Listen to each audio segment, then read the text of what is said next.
Welcome, guys. Welcome to another episode of Are We Podcasting Yet?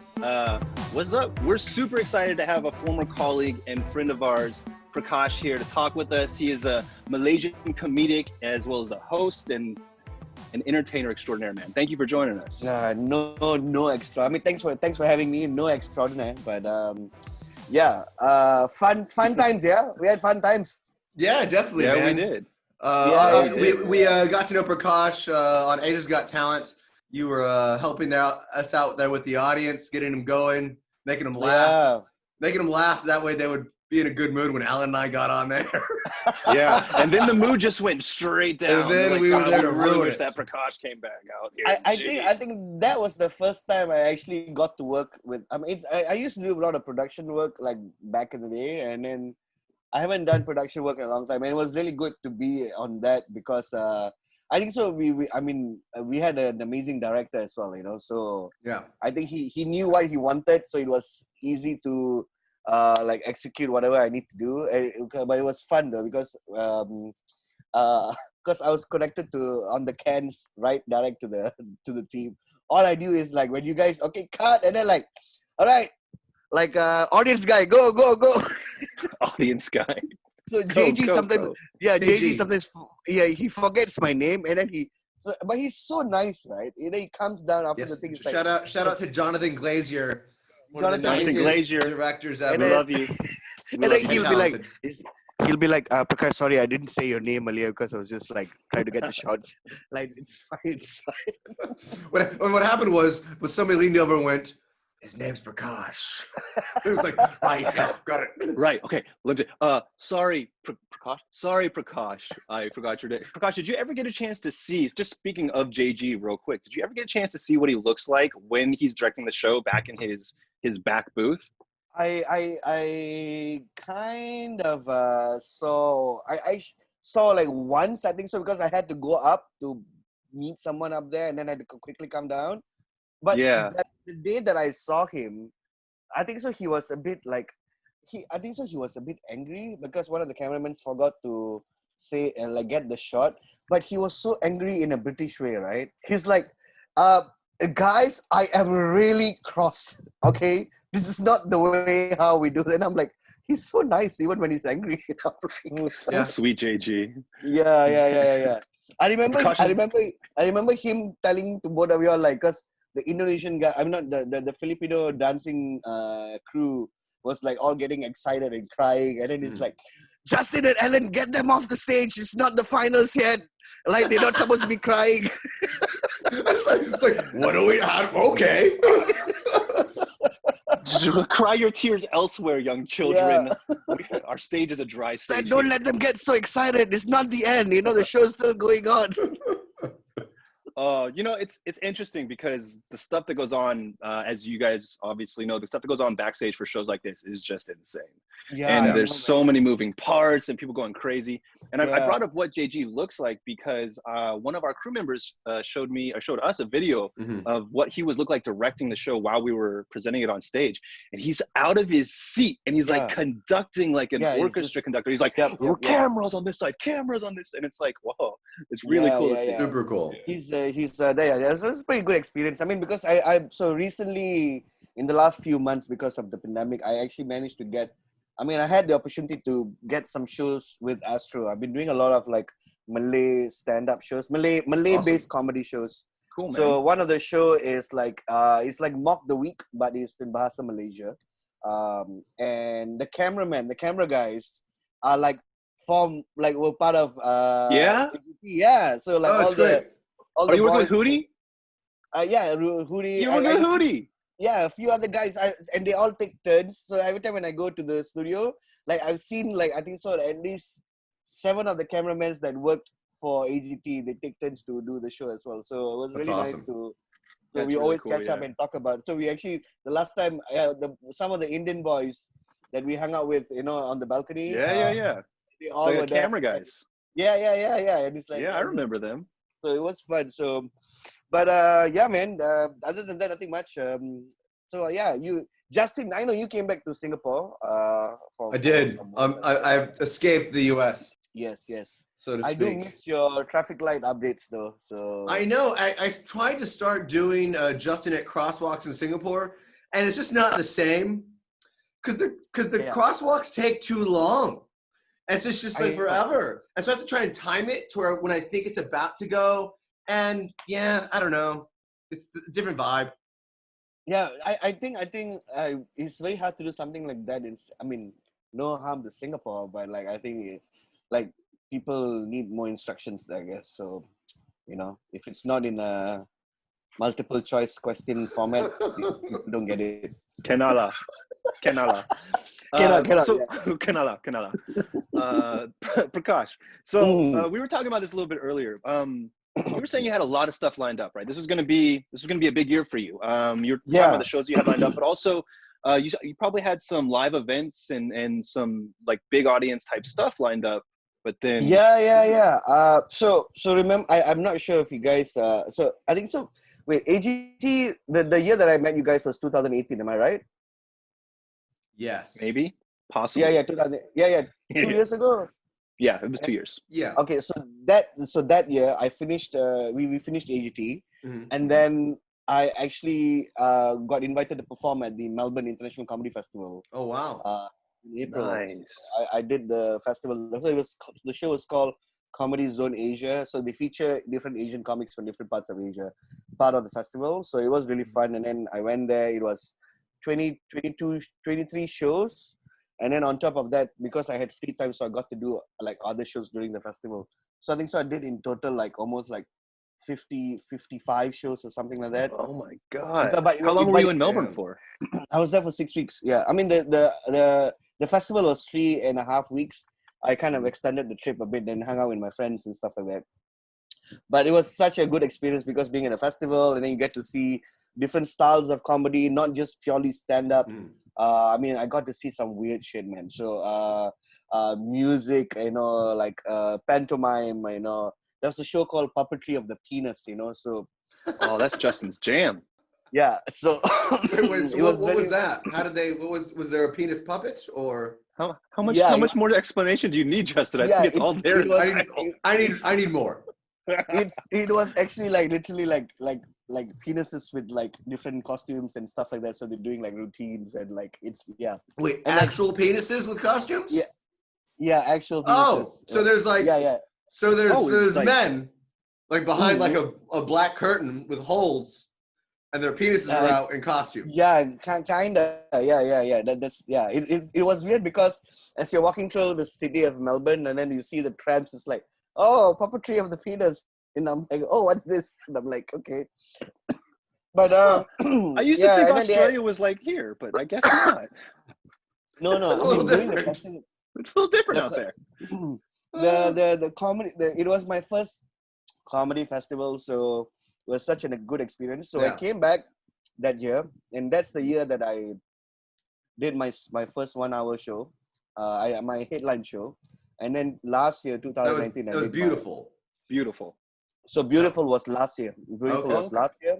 So I kind of crafted the show based on like what I saw in Melbourne and see what I can offer something different in Malaysia. So Beautiful was last year, and then this year was to actually bring Beautiful on tour.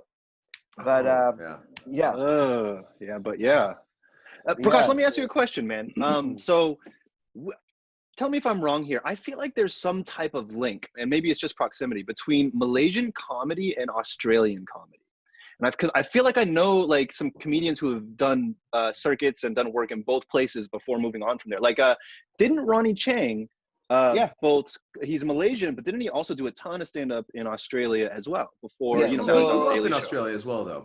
So Ronnie Chang, but he also wasn't he Malaysian as well? Yeah, Ronnie Chang is Malaysian. He's from Johor actually. Oh yeah, he's from JB, and so he studied in Singapore, I think so, and then he moved to Australia while he was studying, and then that's when he started doing stand up. Right. And then he just blew, and then he moved to US.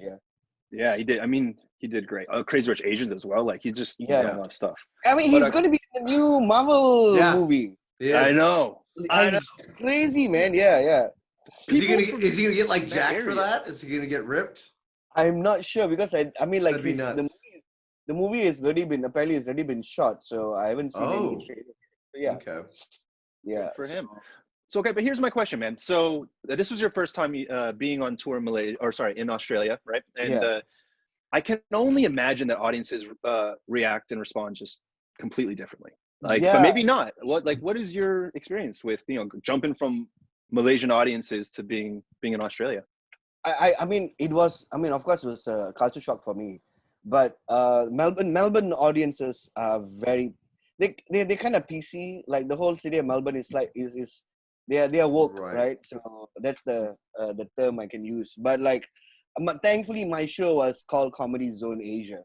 So in the Chinese Museum, in the Dragon Room, so you can't get more Asian in freaking Chinatown. So anyway,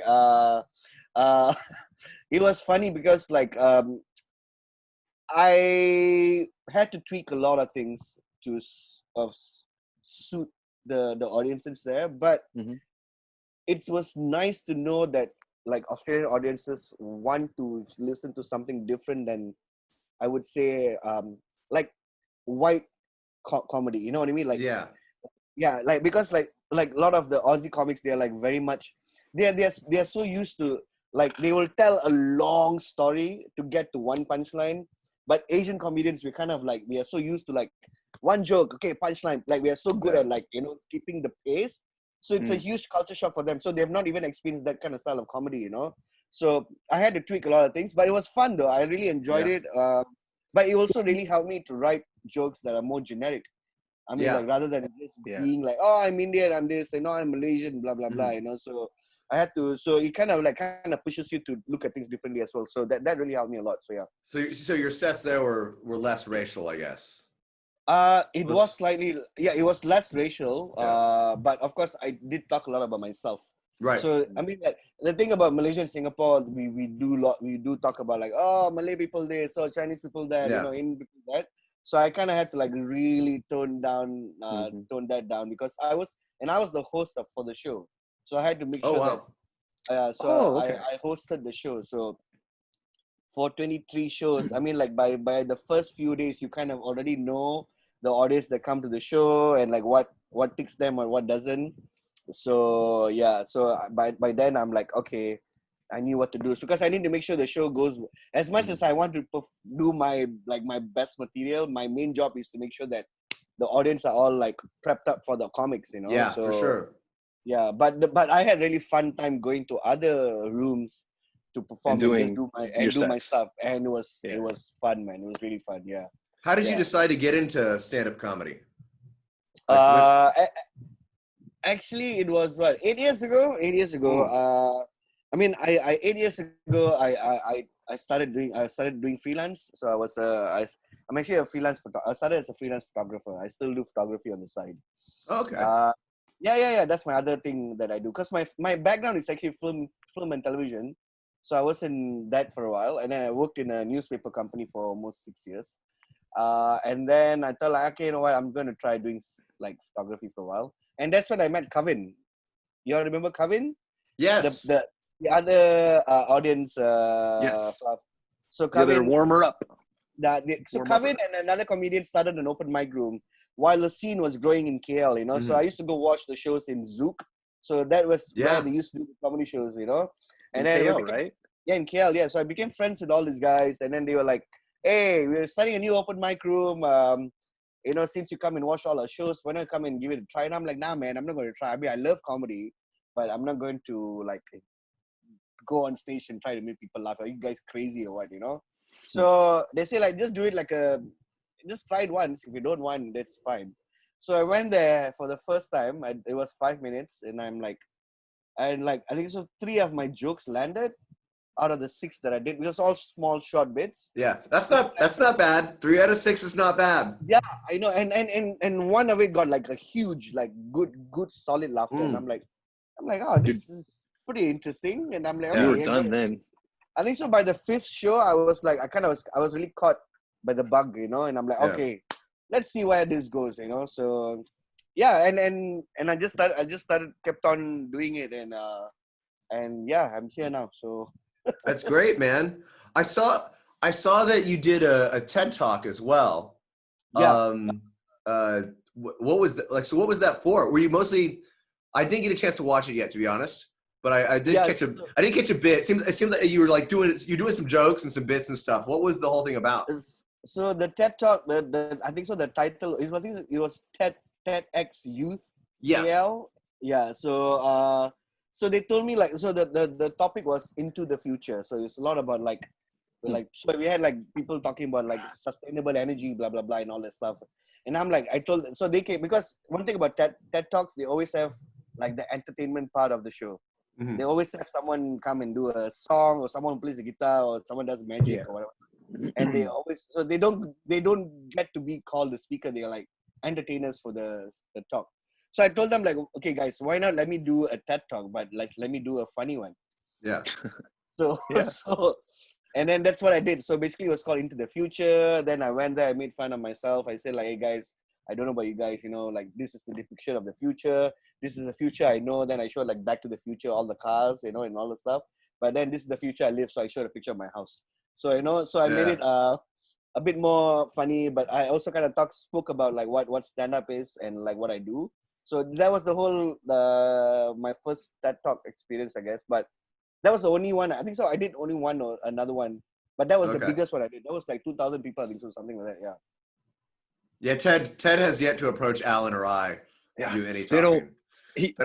His name's Ted. Was that his name? Last name X? Yeah, Ted doesn't. Ted he has a thing against us. He's not. He doesn't want us to be a part of his little club. Ted is like Tom from MySpace. You know, everyone knows him. Exactly. Exactly. All right, man. So you said that you wanted to bring Beautiful out on tour, right? That was supposed to be this year's goals, right? Obviously, COVID-19 has hit all of us everywhere. So what are the plans going forward, or what did you do instead, let's say, of taking Beautiful out on tour? I mean, okay, so just a small so this year has been a weird year for a lot of people, man. Yeah. I mean, I think so, as people, I mean, like as creatives, you know, like you and me, you know, and like we being in the creative industry, it really affected a lot of us, I guess. So like this year there was a series of events that happened that also did not help my comedy career. So like just before COVID hit, I lost my best friend. He had some lung complication and he passed away. And then sorry, man. And then a month after that, my dad had a major heart attack. So he had to go for a bypass. So I was in and out of the hospital, you know. Yeah. So I mean, he's back home. He's doing well now and all that stuff. But I mean, he's still, you know, because he's a bit older, so you know, he has developed other conditions, other complications. So we're just trying to solve that as well. Then I had to move back to the house and blah blah blah. So in a way, it was like I told myself like, okay, I cannot get too as much as I care for my dad and my mom. You know, I'm so the whole idea is like, okay, I'm here right now, I'm present, so I'm being there for them. But I think so like mid-year, July, it just hit me like, I can't, you know, as much as I'm stressed, I need to tell myself like, okay, I need to go out and take photos, you know, I need to watch a comedy show, you know, I need to do something, I need to do a show online, you know. So I just kind of, and then I started off by doing like Instagram lives. So I just say, hey, this Friday, I'm going to be on Instagram live. So then it kind of started like, you know, I think so June, July onwards, it started like getting better. So because I told myself like, if I don't do this, it's going to affect my mental health really badly. Yeah. And I don't want to put myself through that, because it's I mean, as much as I know I have like a good support system of friends and whatever not, it's also always on your end to do what you want to feel about your outcome. So I just told myself like, okay, as much as I'm going to be sad, blah, blah, blah, I need to, you know, So then that's what I started doing. I just started doing Zoom shows, you know, as much as I don't really enjoy it, but I just did it because I just wanted to see other people just try out my jokes, just do my old jokes, you know, and stuff like that. And then, so that's what's been going on, man. And then recently I just started just started videoing some funny skits and stuff like that with 2 other comedians. So yeah, staying active. Yeah, and Yeah, then man. on top of that, and then that's when I got those shows from Astro as well. So, and then like last month we recorded a 10-episode stand-up comedy show, but fully in Bahasa Malaysia. It's like a reality show, but the producer invited me to be like the comedian's coach. So I was like I was more behind the scenes. So I was like kind of helping to write the jokes, recraft the jokes for the comics, so that they know what jokes they can say for TV and stuff like that. So because Malaysian TV and Singaporean TV, they have like a set rule of things you can't say and can't say. So a lot of censorship. Yeah, so I was like more like the content checker. So that was a good gig. That was a really good gig that I got, and awesome. I got to be outside the house, be with all the comics. It was really fun. Yeah.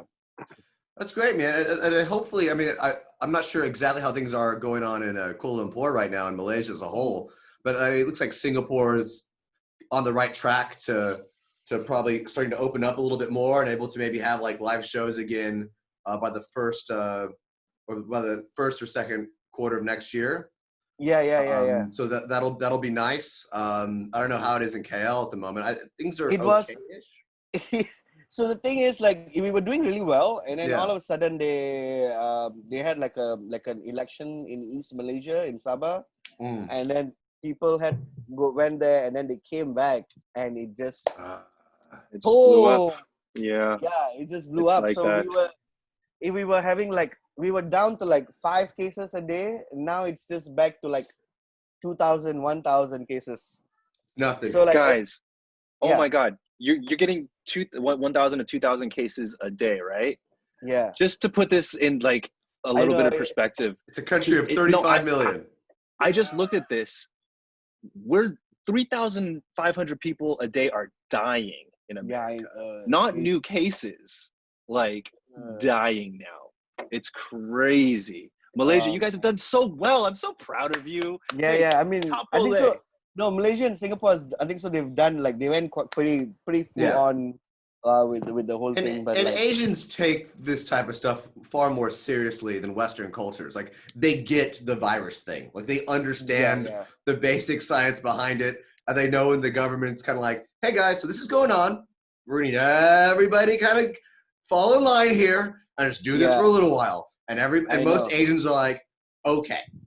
Yeah, I think that's why Vietnam, Thailand, and Taiwan, things are back to normal. Like Taiwan has people in Taiwan are just like I think so, like even 6 months ago or something, like they're like everything is back to normal. Like, it's like it never happened. They're unlocked. Yeah, they're it's completely like unlocked. Same as Vietnam for the most part. Thailand. Yeah, my friends are performing at the comedy clubs, and I'm like, oh my God, I just want to perform, man. Like, seriously, they've been doing so many shows, and I'm like, So yeah, we'll see what happens, man. But yeah, it is what it is, I guess. So let's. There's light at the end of the tunnel. These vaccines are, I mean, hopefully they're safe. Hopefully they're coming out. Yeah, hopefully the good stuff. Let's just hope we don't turn into like zombies that start eating each other and stuff. Well, I mean, it's too late now. People are gonna take them. I saw one of those memes where like it's the video of that lady, the first vaccine being injected into this old lady in the UK. In the UK, and then they had a few moments later, and then like it's the scene from that movie where this old lady becomes a zombie, like a vampire, and then she goes up the ceiling, and I'm like, oh, that was so good, man. So you know what? Knock on wood, Prakash. I'm just hoping that it's gonna be okay. Well, as far as I'm concerned, I think zombie attacks always happen in America first. So and Korea. In Korea, South Korea. We're not sure about North Korea. Yeah. We don't know. We're not sure what North Korean zombies look like. But South Korea for sure, they get hit by zombies real quick. I know, man. So let's see what happens here. So yeah. You know, man, you brought up a really interesting and a good point, which is that for specifically creatives and artists whose medium is audiences, right? Is people.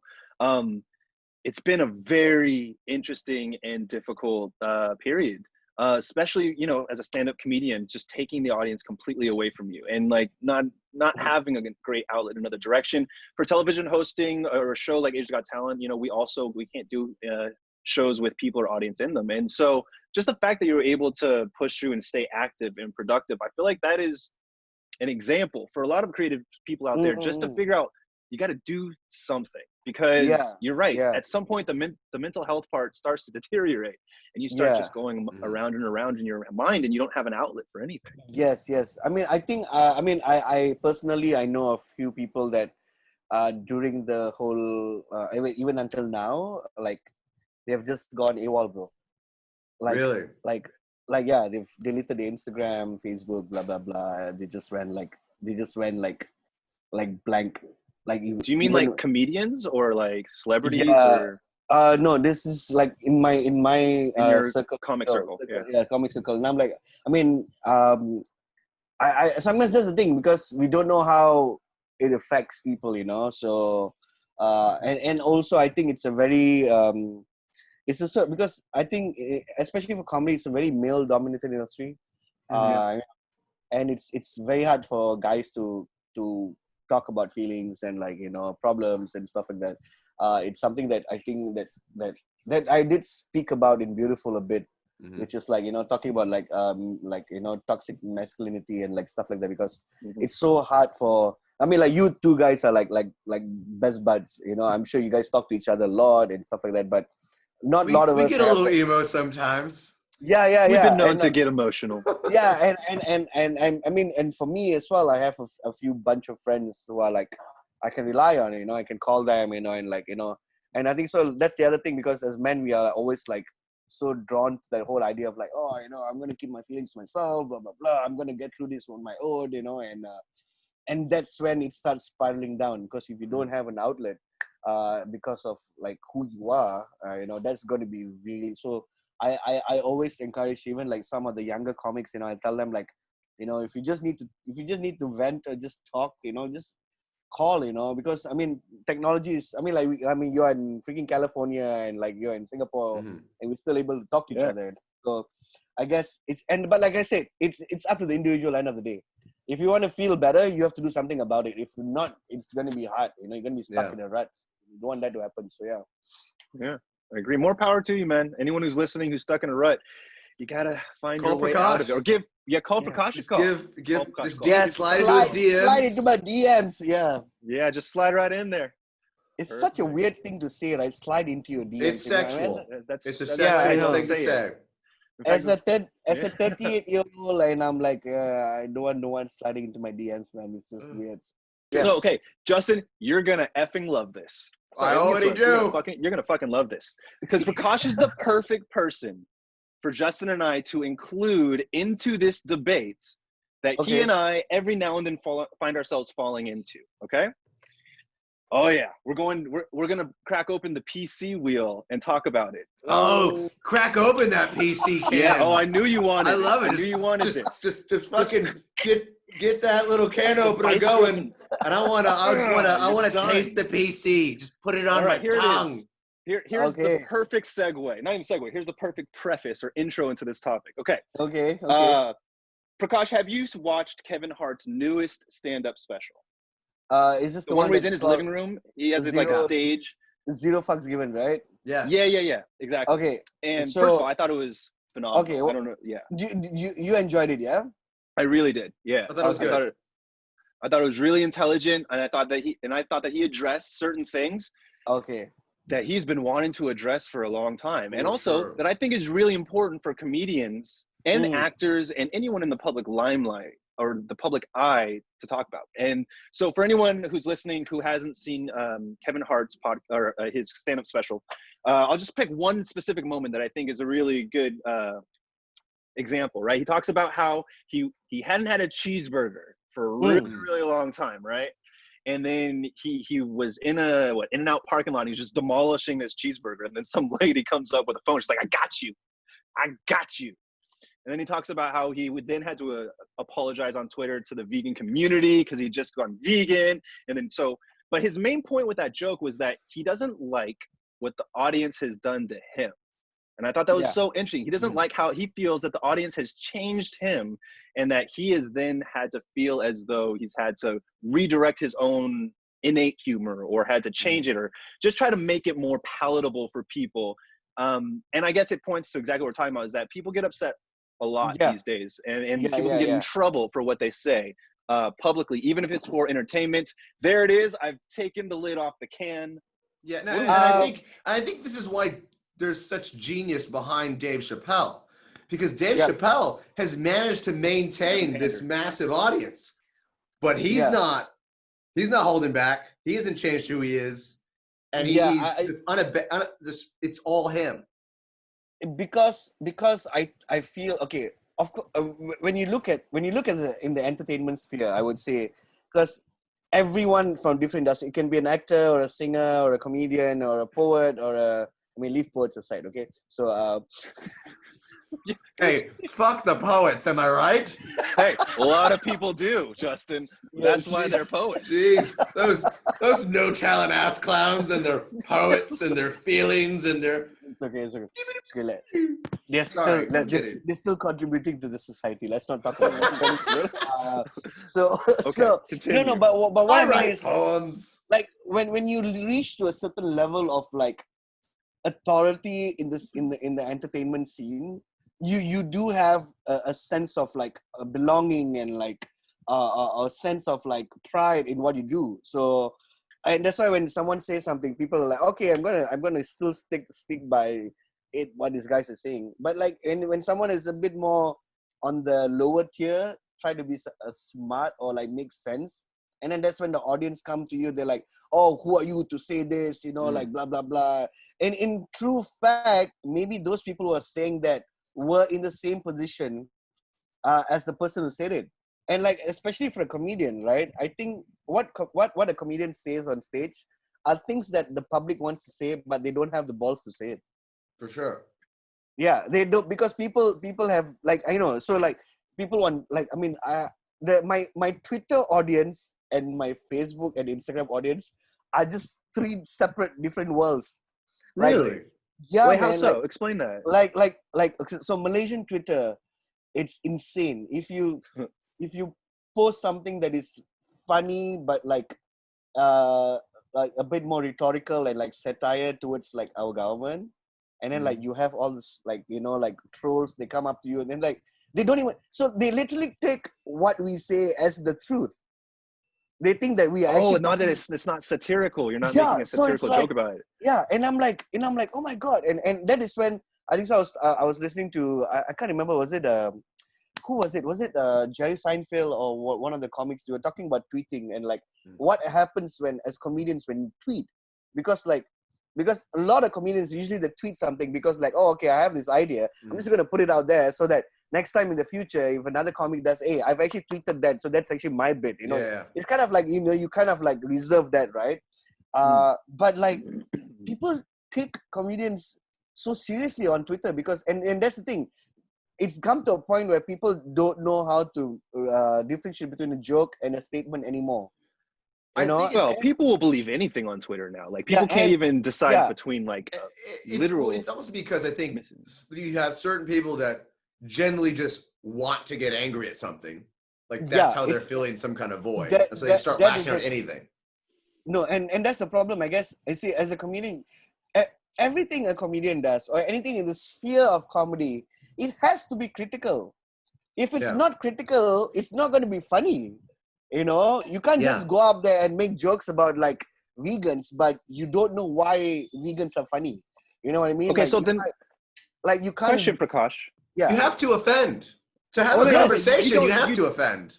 Okay, no, you don't. That's a little bit. Statement. You do. No, you don't. If you're gonna have a conversation with others that people that no. Okay, listen to me for a second. You're trying to. Alan's getting PC. He's the Twitter people. I'm not even on Twitter. I'm on Twitter. I don't tweet. So no. Okay. Explain yourself in better context. Let me explain. Okay. Yeah. Context, just to have a conversation with people that disagree with you. So if you're having a conversation with people that disagree with you, everybody must be prepared to offend and to be offended, because you're making points for your argument that goes against what they believe, right? Because you disagree. So therefore, at some point, people are going to be offended. No, it's not necessary. It's about the person and the position that you approach it with. And if that other person holds that value so deeply that they're going to get mad about it, possibly they won't. There's a way to have disagreements amicably. You don't have to offend people. But you have to, like, you can be willing to offend people. You have to be willing to be found offensive. But I think you have to be willing to get offended. It's okay. It's okay to offend, and it's okay to be offended. This is how proper discourse occurs. When you have polar opposites, because there's no other way. No, but you can't just say that blanketly. You can't just say like. No, I kind of know where Justin is coming from. Okay, I get what you're saying, because in a nutshell, I mean, maybe you can correct me if I'm wrong. I think when you say that you must be prepared to be offended, and you must offend someone in order to get a message through, it can be also said like you need to be ready to get criticism. You need to be ready to be criticized. So that is a better way of putting it. But the problem, the problem that we see nowadays is, like, people are getting offended for, like, there's no basis for them to become being offended. Like, you know, like, okay, I'll give you a very good example, okay? I give you a very simple example. So this was like maybe, 2-3 years ago. I was doing, so I was hosting, and I have a particular joke where, before I do the joke, I'll look out for couples in the audience, and I ask, like, so I remember clearly there was this Indian couple, I can't remember, Indian or Chinese couple. So I asked the guy, like, "Hello sir, what's your name?" And the guy replied his name. I said, "Oh, okay, hi, and is this your wife?" And he said, like, "Yeah, this is my wife." Then I asked, like, "Oh ma'am, what's your name?" And then she said her name. And then I looked at the guy, like, "So how long you guys been married for?" And then the guy said, like, "Oh, I've been married for 35 years. And then like I look at the wife and I say, like, "Is that true?" Because usually the ladies always remember the dates. And then she's like, yes. And then everyone clapped in. And I say, "Hey guys, 35 years, give them a round of applause." And then I look at the guy and I ask, like, "Sir, I want to ask you something. Do you remember when the first time you met your wife, the song that was playing in your head?" And then he said, like, "No, I don't remember. But tell you what, my parents have been married for 38 years. And I asked my dad, like, what was the song that was playing in his head? And he said, like, it must have been love, but it's over now." All right. So that's the progress of the joke. All right. Yeah. Show ends, and me being me, after the show, I'll be going around thanking people. "Hey, thanks for coming to the show, blah, blah, blah." There was this girl and this guy. And they come to the comedy clubs quite often. I've seen them before. She came up to me. She's like, "Hey, by the way, I want to let you know, it's very offensive that you didn't ask the wife what was the song that was playing in her head." And I'm like, what? That's ridiculous. See, that's another level. That's just looking for something. Yeah, and then she literally called me a misogynist. Jesus Christ. And I'm like I said, like, you were there at the show. You saw what happened. You know the structure of the joke. Mm. And I did not, it's like, "Oh no, but you should have asked the wife. Why did you ask the man only?" Because that's not the joke. The joke is and that's when I realized, guys, like people get offended for the stupidest shit, man. Yeah. Which is why I think you can't, I think if everybody's getting offended or scared to offend, well, for stand-up comedy, how do you even do it?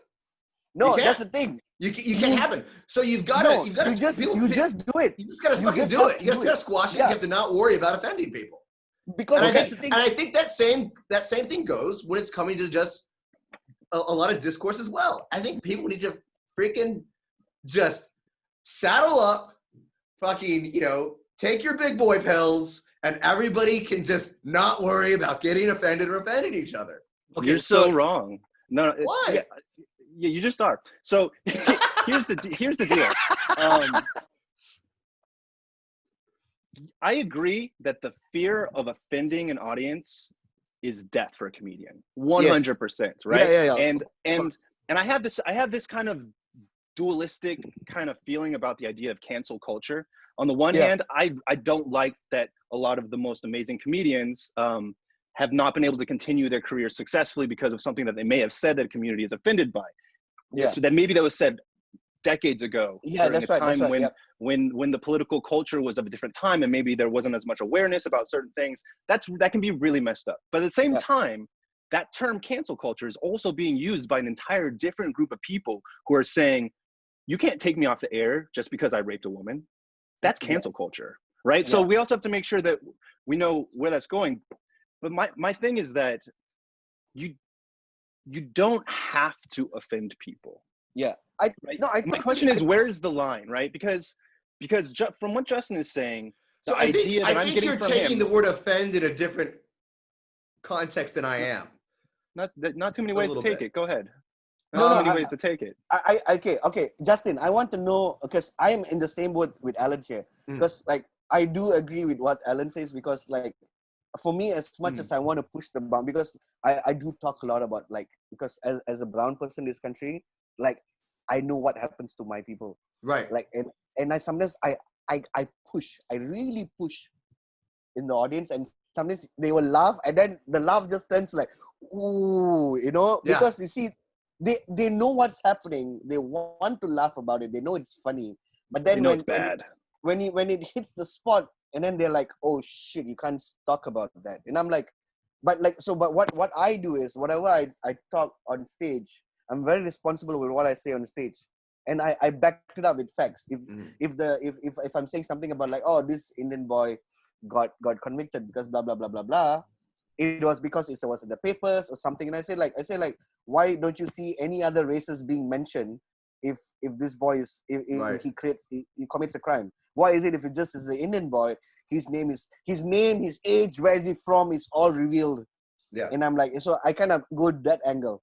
But like, maybe can you try to explain like what you mean by you have to offend? I get what Alan's saying. I mean, as well. Yeah. Alan's saying like you don't want to purposely offend people, thus making them feel isolated, therefore polarizing society more. I'm saying it's not necessary for it to be funny. I'm saying a lot of go ahead, because I think a lot of people say offensive things just for the shock value. Oh no, okay, so that's not what I'm talking about. And also, but that's also happening within this exact same context of stand-up comedians saying offensive things. Yeah. You can't separate between the comedians who are saying this brought up the great point I was going to bring up. Does it matter if a comedian's good or bad when he says offensive things? Because there's a problem. What if a comedian's terrible and says a really offensive thing that is just not even tastefully done, it's not tactful, and it's horrible? And then you're like, you know what? No, you can't talk about transsexual people that way. But then maybe a Kevin Hart makes like a really witty and a really like just well-crafted, punchline-driven and story-driven joke about the same topic. It's hard to tell, right? Part of me thinks that it should matter. I think the quality of the joke matters. I mean, because but that shouldn't be the case, though. You can't be like, oh yeah, you can be offensive because what you said is actually artfully done. You can't be offensive because what you're saying is shit. I think it's all subjective. No, you can't, man. That's not fair. Okay, so Dave Chappelle talks about the transsexual community a lot, and a lot of them feel very really offended. A lot of them seem to. I think a lot of them get offended. What are you saying? But I mean, he gets away with it more because he does it in a bit more of a smart way, because he's a very talented comedian. Whereas if you were to have another person that was a bad comedian and did it in a bad joke, that becomes more offensive, because there's a good comedian can use nuance and language and a tone of voice and they can use another joke that follows it to offer more of context about where they're coming from. Whereas a non-experienced comedian might just say that joke. He could basically deliver the exact lines of Dave Chappelle in that joke in isolation, and it's all wrong. Dave Chappelle can do it. Okay, so it's a dangerous line, Justin. That's a dangerous line to walk. See, I don't think we should be. I don't think there's any topic that's taboo for a good comedian to make a joke on.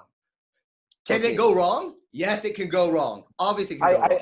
But if it goes well and it's good, yes, good joke.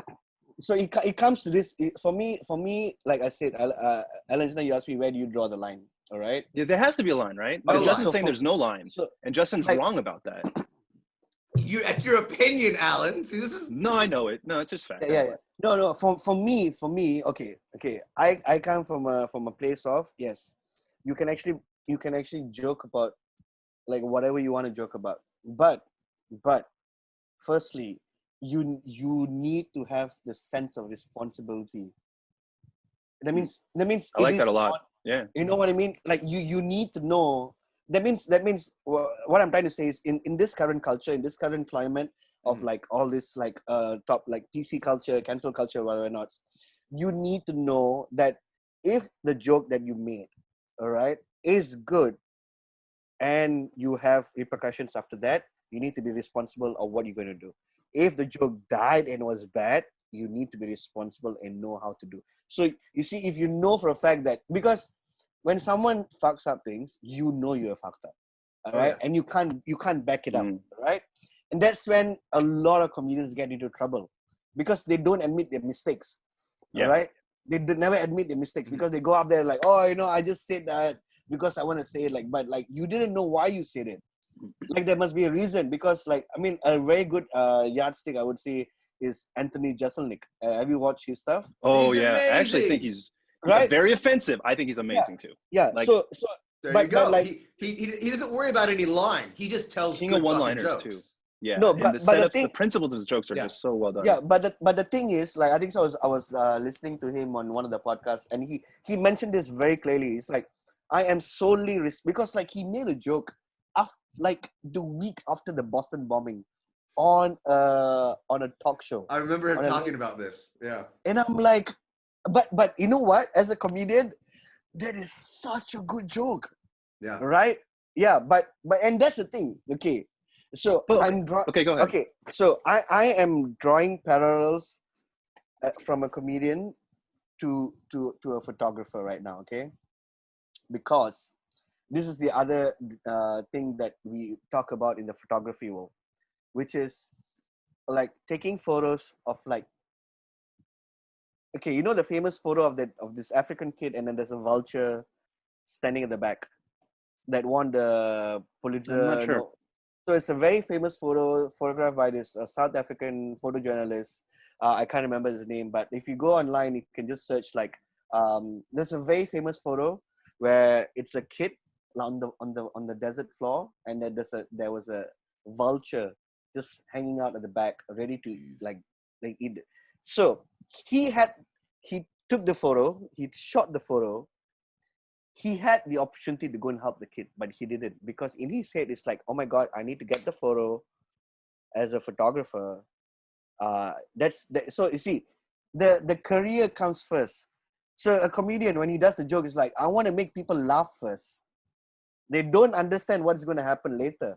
So this guy, and it's not just him, a lot of famous photographers that are amazing war photojournalists, blah, blah, blah.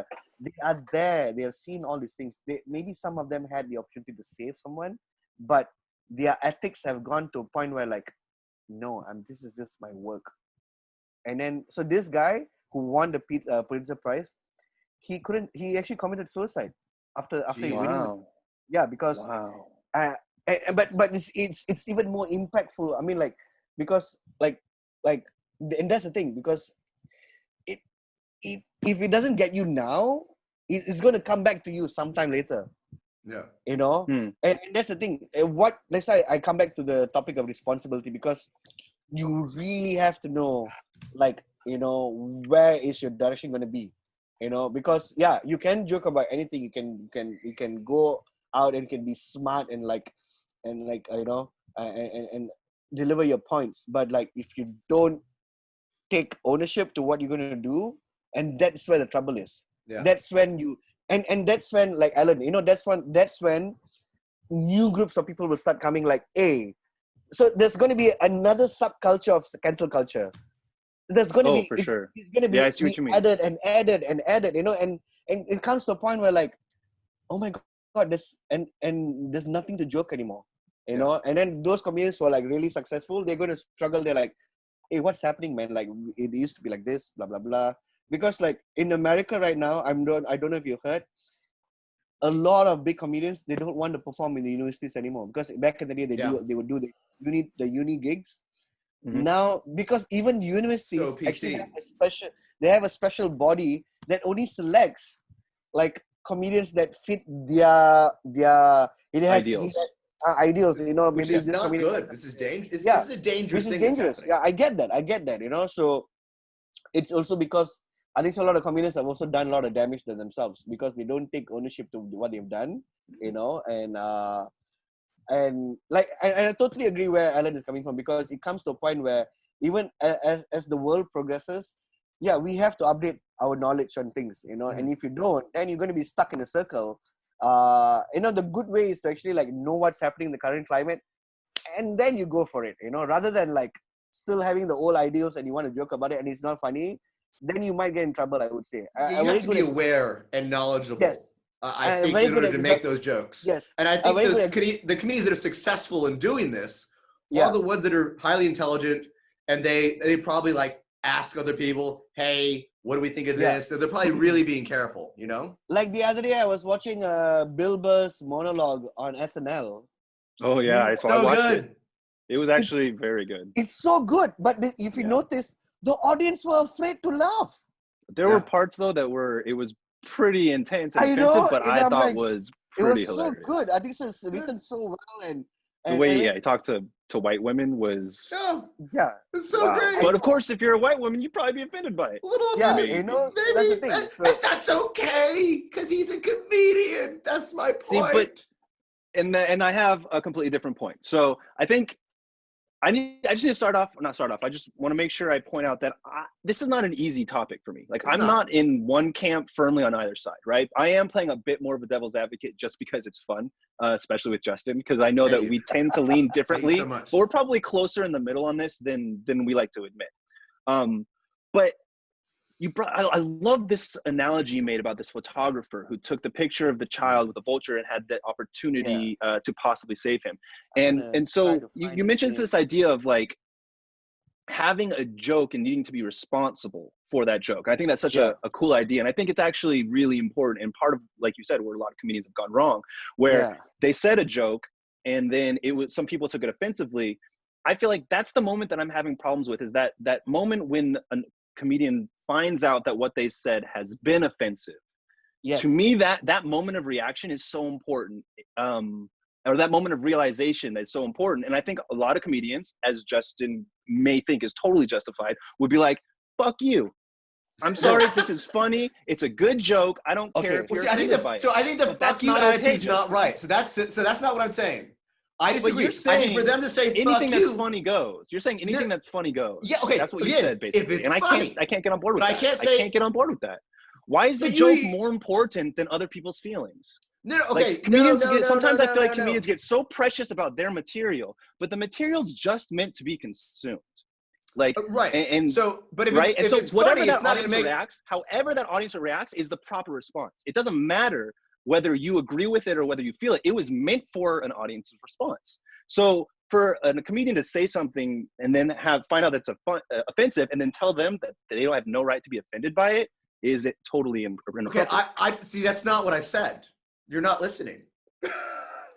I'm not saying. I'm not saying that a comedian should be like "fuck you" or say you have no right to be offended.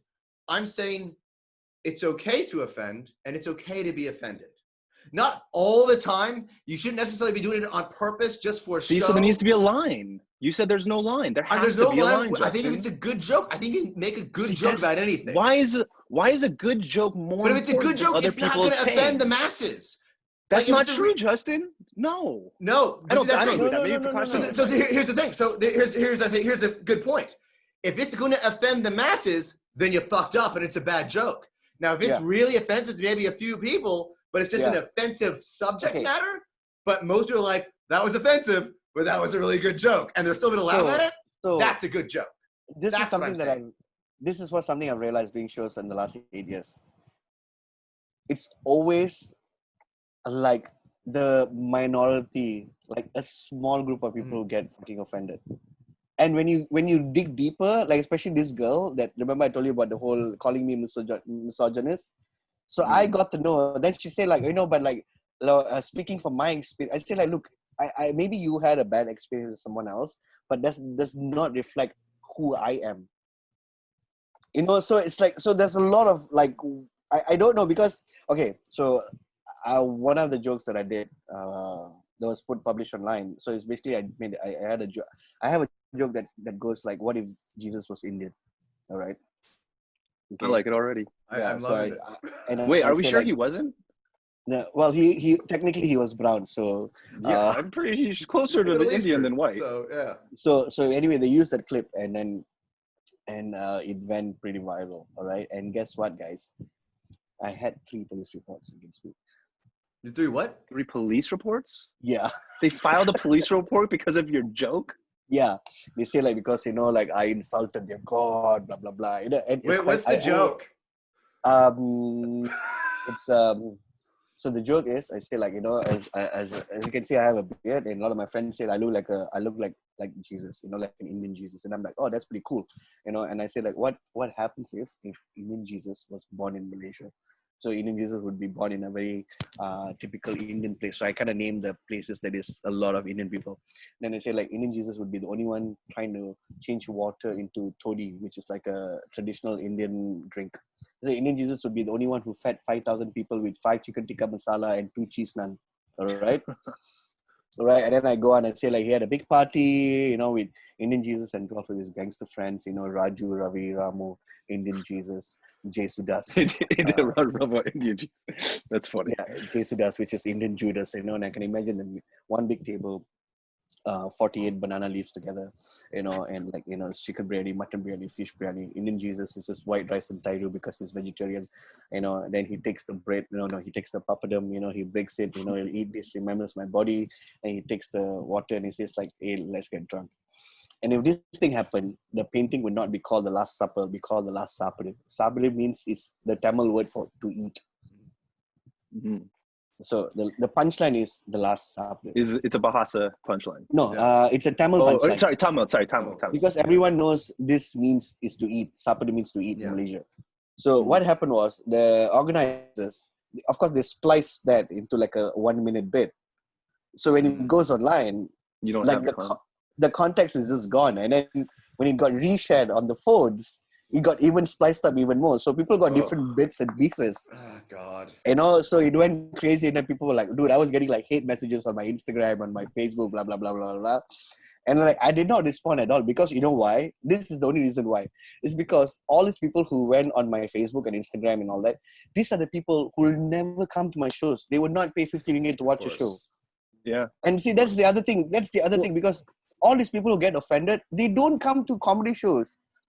And that is actually a really important point. They're not comedy people. Like, I will admit that if you're a comedy person and you like comedy, like I think all of us here like comedy. Yeah. Like I've never been offended by anything that I've heard any comedian say. I just firmly support people's right to be offended if they are. But like, I do agree that probably most of the people who get extraordinarily offended by some of these comedians probably are not comedy people, because comedy people know that being offensive is in some ways like, that's the thing. What's been your worst experience on stage? Oh, great question. On stage, I remember. Oh, okay, yeah. So I remember I said something along the lines of like, oh no. This was like at Beautiful, I think so. I literally said like, because I have a joke and I say like, I told my dad that the one I recently posted on my Instagram, I said like, I want to find myself. I say like, because you go to India, you a lot of Americans, you ask them like, what are you doing in India? They're like, oh my God, I flew 13 hours from San Francisco to come to India to find myself. As an Indian boy, I can't tell that to my dad. If I go and tell my dad like, Dad, I've really finished my exams, can I go find myself? And my dad would beat the shit out of me. So I actually said like, okay, Dad, I'll be an engineer. And then someone from the crowd shouted like, lawyer. I say like, yeah, very good. Shout out the stereotypes, right? And then someone actually shouted doctor. And then I say like, you got them someone going. Yeah, and I got them going. And then I say like, but let's not forget, man, the most important jobs that Indian people do, lorry drivers, right? And then the crowd just went like, oh, I say like, guys, they like, then my one of them shouted like, but they make a lot of money. I said, yeah, but they still live in the freaking plantations. And then they went, like, oh, again. They went, oh, and then that's what I say, like, guys, it's a comedy show, man. If you want to be inspired, go to a TED Talk or go to church, all right? Like, I like that. That's a really and they can be like, you can go watch my TED Talk. Yeah. Or me in church, I'll be there. Yeah. So, and that's the thing, because I think in Malaysia, we kind of have it a bit more, we are in a very good place to do comedy because as much as there's like systemic racism in our country, but when you come to a comedy show, it's so nice because you have people from every walks of life, every races, sitting down and listening to comedians bash about each other's race. Yeah. You know what I mean? That's actually a great point about Southeast Asian comedy in general. Maybe not Singaporean, maybe Malaysian though, because comedians here, when you travel around America, you're probably not going to have an audience that's as diverse with so many different ethnicities there as you would in Malaysia. And you kind of need that to be able to start, if you're going to start making jokes at different ethnicities, you need as many different ethnicities there in that group. And that's why when Andrew Schultz, he did the Crowd House. Oh, he's so good. Dude, he was just blown away because he's like, it's so fucking diverse, guys. Like, what the hell? He literally said, this looks like a New York audience because I have like white people, I have like brown people, I have like Chinese people. He doesn't hold back on race. I know he does not. I know, does not care. And he knows his stuff. Like he knows his stuff. He doesn't hold back because he knows he can say something that could be mildly offensive, but then he knows about the history of the culture, blah, blah, and so he can come back and be like, hey, and basically be like, it's cool. Like, I know I do my homework. I'm with you guys. Yeah, so he's so good. I think this. I don't know this comedian. Andrew Schultz. He's like one of the big. Oh, maybe I do know him. White boy from New York. I think he's from New York. Is it New York? He's from New York. He's got a typical like, hey, no. Hey. There's all these bits online where he's just improvising. He's just going out there doing crowd work. And he can talk for an hour with just the crowd, and it's intelligent, it's brilliant, it's nuanced. He's so intelligent. And he just goes against the grain. Yeah. It's like, I remember one of the jokes, the title of the video is like, black girls should date white guys. And then like, and it was so good, man. He's like, like there's a... I'm sorry, I'm still laughing just on that. It was so funny thing because like there's this black girl in the front.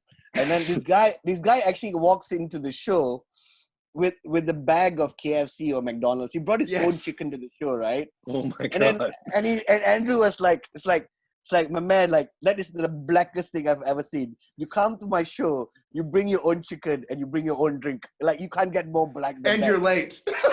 Yeah, all right. And then he looks at the girl. Is like, is this your girlfriend? Like, she's like, no, is this my friend? Like. Oh man, you black girls, man. You guys, you should give the white homies a chance. We have proper dicks too. We have proper dicks too. But yeah, he's one of my. So what happened was actually last year I did two crowd work shows, bro. I did like really. How'd it go? It was man. I had a good time, man. Yeah. I had such a good time because as a person who always hosts. I kind of also sharpened my skill, but also like I got a lot of new stuff from the audience. Okay. So like I think so on one of the shows that I was doing, I did 2 nights, and like halfway, and I'm like, oh man, I don't know what else to ask you guys. Like then I actually asked the audience, like, you guys want me to talk about anything? And then like someone shouted something, and so happened I kind of knew what the topic was, and I just went on another 20-minute, like a 10-minute rant on it. It was really fun. So hopefully I get to do that next year, man. So yeah. Yeah, now you Fingers crossed for crowd work coming up. Question: what was Andrew Schultz like? Dude, he's fun, man. He's a fun guy. He seems super cool. Fun. Yeah, he's a really fun guy. He did Singapore, he did KL, and then I think he did Japan. But we were really happy we were lucky to see him in KL. Yeah. And that was the time he was getting big. His YouTube presence was getting really big, and now he's got like a show on Netflix now. Yeah, he's also got he's got 2 podcasts. Yeah. One with that Indian comedian in the US, and then one with Charlemagne the God. And then he does his own little show. He has his own little like news show. Yeah. Like it's 10 minutes. He basically does what like Colbert does for like 10 minutes. Yeah, but so that is the show that is now on Netflix. Oh, of course it got picked up. Okay. It's so he's so smart. It's called Andrew Schultz Saves America. Fuck yeah. And he is. Yeah, so it's really good, man. I just watched the first. He's saving Justin's America. Like, he really is. It's Justin's America. 16 minutes each episode. I think so. It's really well shot and yeah. But yeah, man. So but I think the future for comedy I think it's in Asia, man. Like people, like a lot of white comics, they're all coming to this part of the world. They're like, man, this is like untouched, like, you know, territory. You know, there's so much new things we can do. So and I think it's less PC here, right? I think in a way. I think people that go to comedy shows here in Asia, I think, are less PC than people that would go to comedy shows in the US. I'm pretty sure it's just less PC in Asia, man. I think you hit the nail on the head before. Like, it's just less PC. People talk about. I mean, there's some like I think religion can be a very touchy topic out here. But with regards to like probably I don't know everything else, race for sure. Well, you'll be very surprised to hear like some of the Muslim comics here. Oh, like, really? Do they go off? Dude, they really? Oh, it's even me. Sometimes I'm like, damn, like I would not say that if I would not say that if I was a Muslim. You know, it's just like, but but the thing is like, there's so much of shit that has happened in our country. Like the Malay population knows what's happening. So when a Malay comedian does that joke, it just goes berserk. And especially like I've seen shows where it's like girls in hijab who come to the show, and like one of the comedians, if like they say like the dirtiest shit on stage, they laughing. Of course they are. Of course they are. Oh gosh, you know, when you're repressed like that, you wait for opportunities, you know. Yeah, and that's the thing. And I realized one more thing. It's not just the Muslim population here. Like everyone from every culture here, because it's an Asian culture. The repression is so much. So when they go out and when they listen to something and it strikes them, you know, and people just go mental. Well, actually, that makes a lot of sense. The strength of comedy is there. That's what the strength of comedy is, right? The strength of comedy is actually being able to take I mean, tell me I'm wrong. You guys know more about comedy than I do, but it seems like, especially in a place like Malaysia, the strength of comedy is to take the real world scenarios of difficulty and flip them so upside down on their ass that you can't help but laugh at them. Yeah, man. Right? It's like, dude, like one of the jokes that I do was like, you know, I say like, so I talk about like, okay, I wanted to move out, you know, but being in an Indian family, you know, you can't move out because your mother protects you, like, you know, like she's like the big kahuna, you know, you're like playing like, you know, chicken wolf, you know, she's like the mama chicken, and she's just keeping her brood close to you. And then like, you know, at 21 I told my mom I want to leave, blah blah blah. My mom didn't leave. I didn't want. Then I didn't talk about the birthday party, and then I remember I said like at 30 years old I want to leave the house, you know, same thing, Indian drama. And then I look at the audience and I ask the guy like, bro, how old are you, bro? And he said like, I'm 42. And then and he just went like 42, and he did this, and I knew he was still living with his parents. Yeah, still with his parents. It's like, so you were getting him right there. Like, So and then when I asked him like even before I asked, he's like, yes, I'm living with my parents, and then the whole room just burst out. Oh, of course, so great. Of course.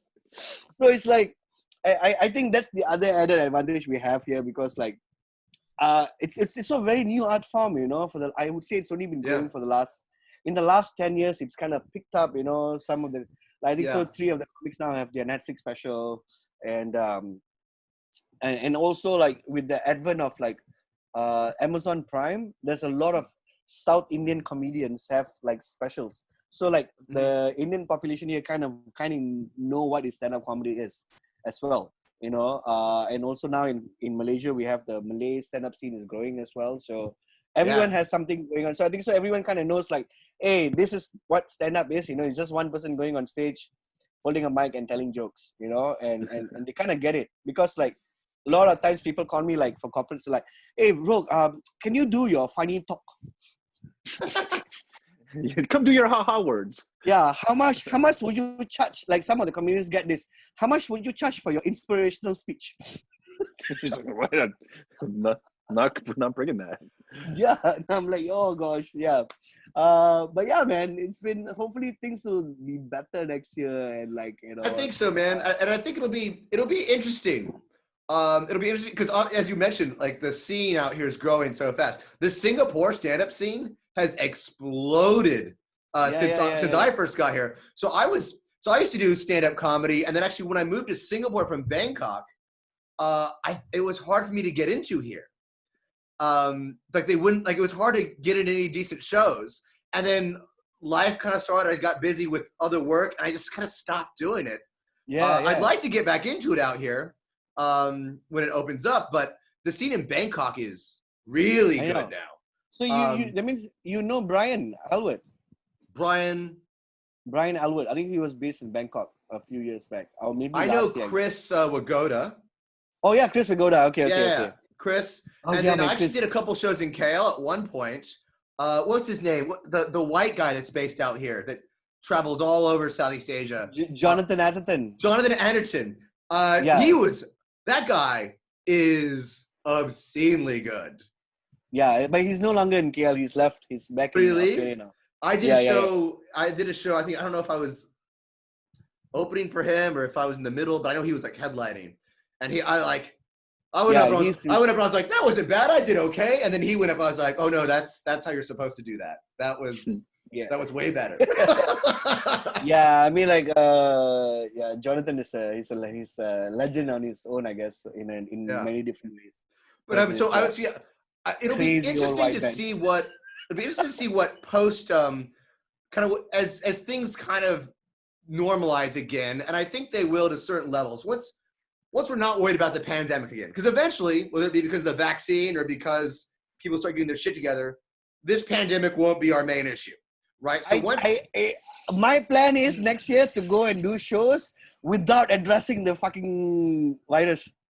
Like I'm just going to start shows without even thinking what happened? Like, guys, I was last week having meal at the mama, and there was a fucking big cockroach, Let's talk about cockroaches, guys. Like, we need to stop cockroaches. Like, let's move on. Like, when we can. Because I wonder if when everything kind of goes back to normal, and this is brought up on a podcast I was watching, because like you had the Roaring '20s, right? And that happened after a pandemic, a global pandemic. That was the 100 years ago. If there's going to be another Roaring '20s in the 2020s, right?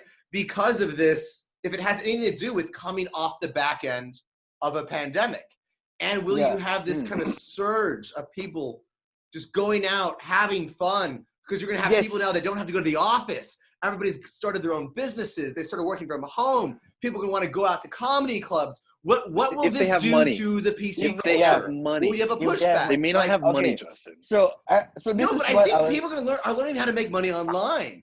I don't have money to go out, even if things were open. Because I'm giving because you must understand. Give it some time. They will eventually. I mean, it'll come back. The wealthy people will go out. And you'll have this culture change. Yeah, because the less wealthy people will still be recovering from all the work they did trying to keep wealthy people afloat. No, you see, when you mention culture change, it's going to take a long time because you know what? People are we have to remember the last 9 months or so. I think the what do you call it? These devices have kind of really ruined people's lives.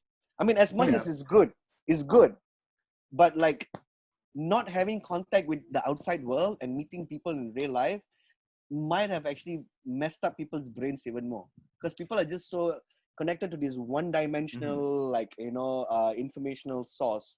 Because like you open everything was just bad news hour after hour and day after day. I think that has to change. I think it's like, and that's the thing. I joke because you asked me like what will happen next year.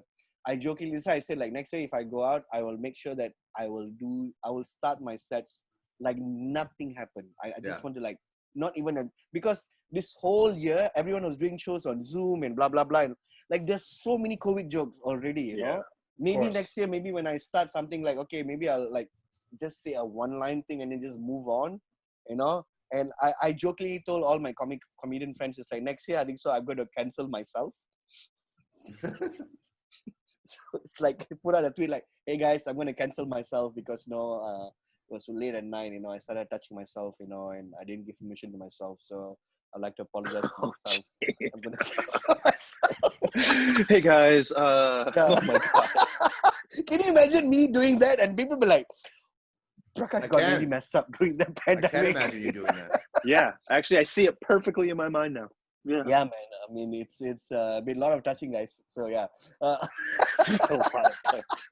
No, but honestly, like a lot of touching during 2020. Like people really had to no one else to touch. Yeah, I know. Yeah. Oh gosh. That's all we had was ourselves. I was like, I was kind of seeing someone like for the last year. I mean, not kind of seeing. I was seeing this person, and then she had to leave back to Europe, and then she just called, like, it just didn't work out, man. We have to call it off. So I'm like, oh, I had one person to talk to, and now it's also gone. And I'm like, all right, let's touch myself. So yeah, so I feel you, bro. I feel you. Oh yeah. You're in California. Okay, cool. I feel you. I feel me. Felt a lot of me. Like, yeah, man. Like, so it's like, man. I think it's also the distance, man. So I think so. You know what? This is a great point. I wonder how many relationships broke up because of COVID. So many. Yeah. Quite a lot, man. I think so. People. Some of them were probably promising. Oh yeah. Like my friend who had a fiance in Poland, the guy called it off. No. They were planning to get married this year. Oh God. Yeah, so it's like, so I think so. Like when this thing happened to me as well, and I'm like, you know what? I mean, as much as I want to be like sad, and I'm like, you know what? I think I cannot force things to just, because like, like women sometimes say that they're like, oh, okay, no, we need to plan, we need to know this, blah blah blah, and I'm like, yeah, but like I'm not sure what's gonna happen this year, and so like, there was a lot of uncertainties, and I mean, and then she was like, okay, let's just keep this away for a while, and I think we can't do this. So I think, but that has been like the thread among all my friends who've like broken up. Wow. Like they're all like, yeah, it's crazy. Too much uncertainty, right? Yeah. It's like, especially if you are dating someone not from your country. Yeah.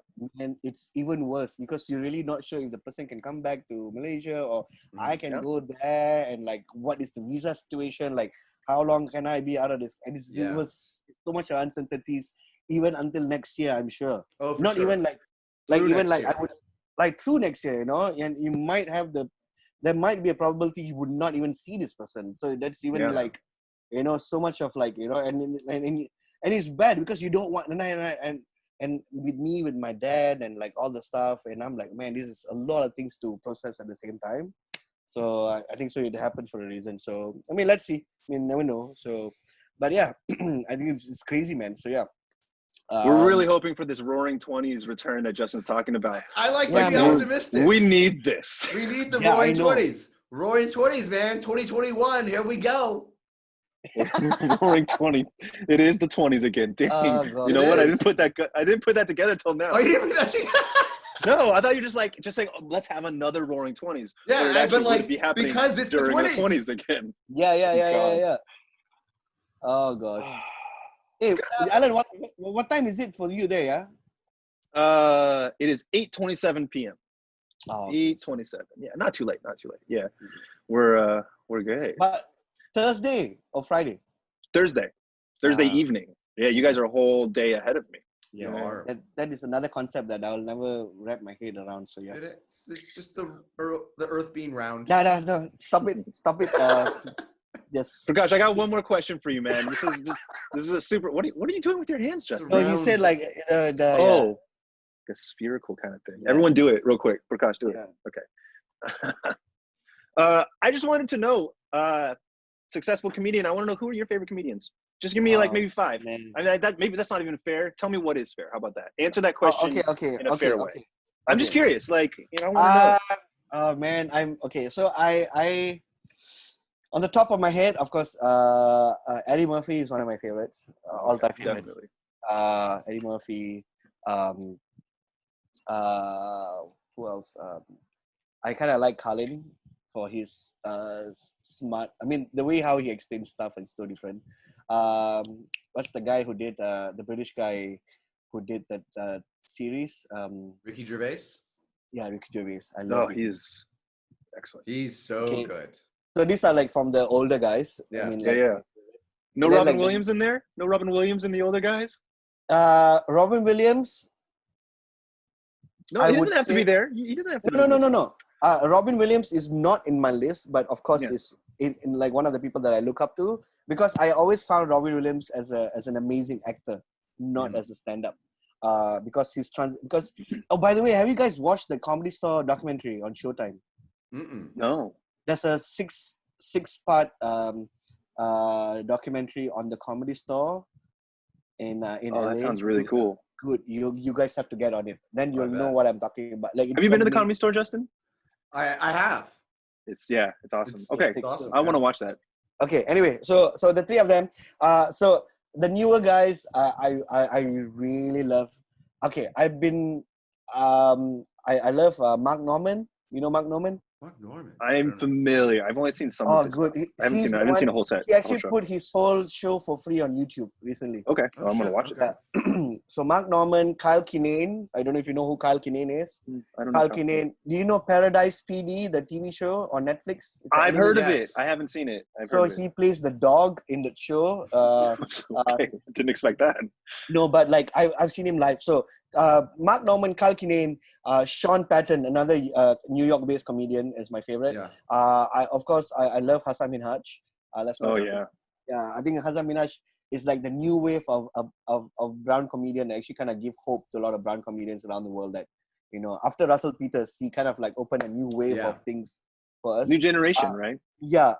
But man, I've been like following a lot of female comics, and recently I've been like Taylor Tomlinson is freaking amazing. I don't know if you've heard of her. She's got a special on Netflix as well. Taylor Tomlinson is really good. Jennifer Cummings, she's amazing. really funny. Yeah, I know Jennifer Cummings. And the other comic that I am really, really in love with is actually Ali Wong. Yes. Oh my God, her specials are fantastic. Like I think so. I will send Justin a link. So I don't know. There's this website where they do. So the last 9 months I've been reading a lot about thought processes and like ideation processes and stuff like that, because that's how when you design something, you know, when you read a poster or a typography, like they go through these processes. So they kind of break down all this stuff. So what they did was they broke down Ali Wong's Baby Cobra, and they explained from the start to the end how she crafted her jokes to get to that level. Because dude, her joke writing is insane, bro. Like she starts with a line, then she goes to the next line, and then the third line is a laughter which is connected to the first line, and then it goes to the next topic and it's connected. It's all interconnected. Jeez. And I don't know how she does it, man. It's like, go back and watch it. No, yeah. So you know, she was a writer on Fresh Off the Boat, right? She was one of the main writers, and so one of the reasons that show was so amazing was her. Wait, let me. Okay. So by the way, the photographer I told you about, his name is Kevin Carter. I think so. There's a movie called The Bang Bang Gang or The Bang Bang Club, which is a movie about 4 photographers from South Africa, which talks about this thing. Kevin Carter. You guys are free to check that out. Ali Wong. Yeah. Okay. So the website is called. It's called the structure of stand-up comedy. It's called The Pudding. The Pudding? So it looks like this. All right. Oh, it is literally The Pudding. Okay. Yeah. So if you check this out, it's amazing because this is a very interactive website. You can tap and then it shows what she says, and then go to next, and then so everything is and even as as people in the industry, for hosting, and you learn a lot of things from it. This website is so cool, man. So not only this, they got so many other things going on the website, so you can check it out. So and of course Ronnie Cheng, I love Ronnie Cheng. Let's not forget Ronnie Cheng. He's doing so great. Yeah, and also a couple of like I mean, these are like the ones I kind of watch all the time. Of course, I have like a few comedians that I watch on YouTube like constantly. I go and check out, you know. But like some of the Aussie comics as well, I kind of follow them as well. There's this one guy called Stu Dolman. Man, like this guy's show was insane when I saw in Melbourne. So the show was called The Death of Stu Dolman. You go to the show, there's a freaking coffin with a dummy body in. All right. Okay. Basically it's his funeral, but he plays the different characters in the funeral. So one of it is his best friend. One of it is his brother, who's like the brother who's a successful brother compared to him. And then last is a friend who's a stand-up comedian, who's a friend of Stu, but he's played by Stu. And then Sounds he goes, genius. Dude, it's like a one-man show. It's like kind of like a one-man show, but a stand-up show. With 3 different characters. And then the last guy, he's giving a eulogy, but he's doing a stand-up set and he's dying, like tremendously dying on stage during the eulogy.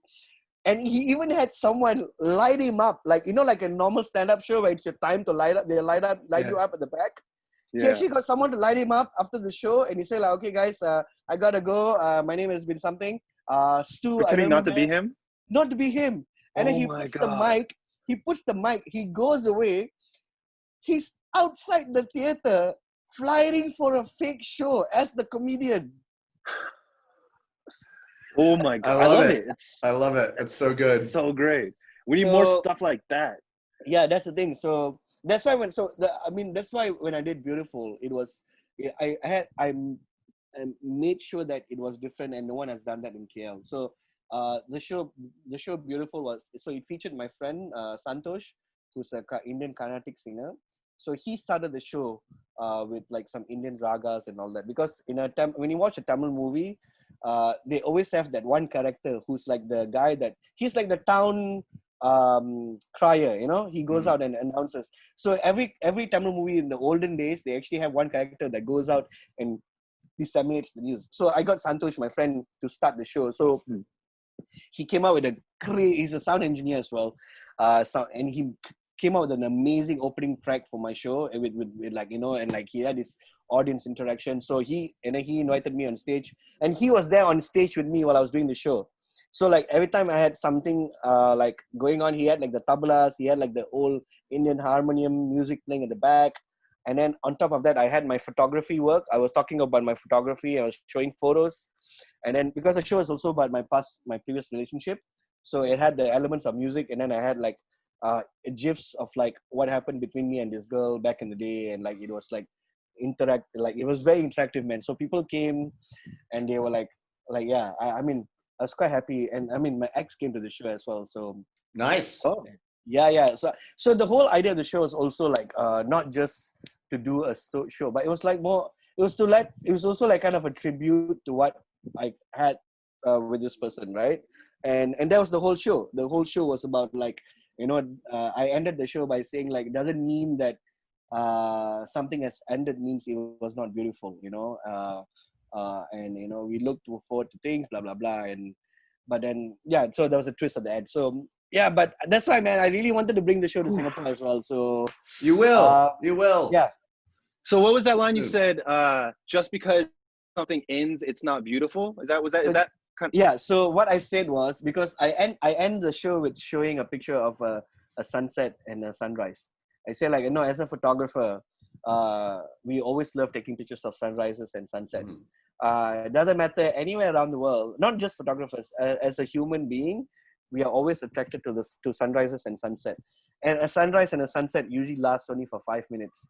But people would take the effort of like fucking climbing a mountain like at 4 a.m. just to catch the sunrise, right? Because for that 5 minutes, that is beautiful, and that's the same thing. I want to thank you all for being here at the show, for sharing this beautiful moment with me, because something that you had with someone ended means it was not beautiful. It was beautiful the whole way, and then blah blah blah blah, and then it goes on. Prakash, that's how I feel about this episode of the podcast. Just because it's ending doesn't mean it hasn't been beautiful. Yeah.